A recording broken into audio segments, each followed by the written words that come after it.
যারা মানুষকে খোঁটা দেয়, কথায় কথায় মানুষকে আঘাত করে খোঁটা দিয়ে তাদের লাইফে আল্লাহ তাআলা 4টি আযাব দিবেন। জোরে বলেন কয়টি আযাব? আরো জোরে কয়টি আযাব? এটা সমাজের একটা মারাত্মক বড় রোগ হয়ে গিয়েছে। যখন কেউ ভালো পথে ফিরে আসে তাকে যে একটু মোটিভেট করবে, মোটিভেট করা বাদ দিয়ে বলে, কিরে তুই তো ভালোই হুজুর হয়ে গেছিস রে, তুই কি জঙ্গির খাতায় নাম লিখেছিস না কি রে? খোঁটা দেয়, বড় মারাত্মক জিনিস। আর আমরা ভাই একটু সৎ, আমরা সবাই কি সৎ। আমরা মানুষকে ভালোবেসে বিশ্বাস করে অতীত শেয়ার করি, অতীতের কথা বলি, কিন্তু যে মানুষকে যত বিশ্বাস করে অতীতের কষ্টের কথা শেয়ার করি সেই মানুষটা তত পরিমাণে খোঁটা দিয়ে কষ্ট দিয়ে আমাদের হৃদয়টাকে চূর্ণ বিচূর্ণ করে ভেঙে দেয়। মানুষ বড় বেঈমান।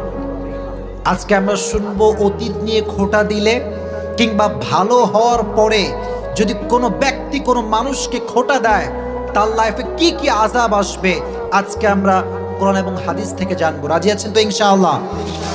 ফার্স্ট, যদি আপনি কাউকে অতীত নিয়ে খোঁটা দেন, তার ভালো হওয়ার পর তাকে খোঁটা দেন, তাকে লাঞ্ছিত করেন, অপেক্ষা করেন আল্লাহ আপনাকে একদিন লাঞ্ছিত করে ছাড়বে।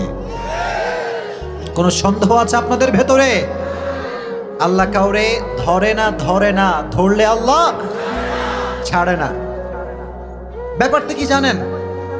যে মানুষটা কাউকে বিশ্বাস করে অতীতের কথাটা শেয়ার করেছে সে মানুষ হচ্ছে সৎ, আর যারে শেয়ার করতে সে হচ্ছে একটা গাদ্দার।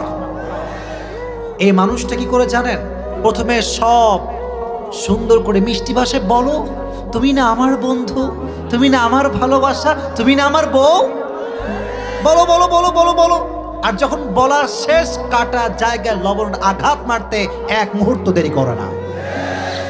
রাসূল কারীম সাল্লাল্লাহু আলাইহি ওয়াসাল্লাম বলেছেন, লা তুযুল মুসলিমিন, তোমরা মুসলমানদেরকে আঘাত করো না, ওয়ালা তুআইরুহুম, তোমরা মুসলমানদেরকে লাঞ্ছিত করো না, ওয়ালা তাত্তাবিউ আওরাতিহিম, তোমরা কারো গোপন দোষ তালাশ করো না। ফাইন্নাহু মান তাতাব্বা আওরাত আখিহিল মুসলিম তাতাব্বা আল্লাহু আওরাতাহু, আল্লাহর নেচারটা হচ্ছে যে মানুষের গোপন দোষকে লোকের সামনে প্রকাশ করবে, আল্লাহ তাকে মানুষের সামনে ল্যাংটা করে ছেড়ে দেবে। আওয়াজ দিয়ে বলেন ঠিক কিনা? ওয়ামান তাতাব্বা আল্লাহু আওরাতাহু ইয়াফযাহু ওয়ালাউ ফি জাওফি রাহলিহি, আর আল্লাহ যারে ধরবে, আল্লাহ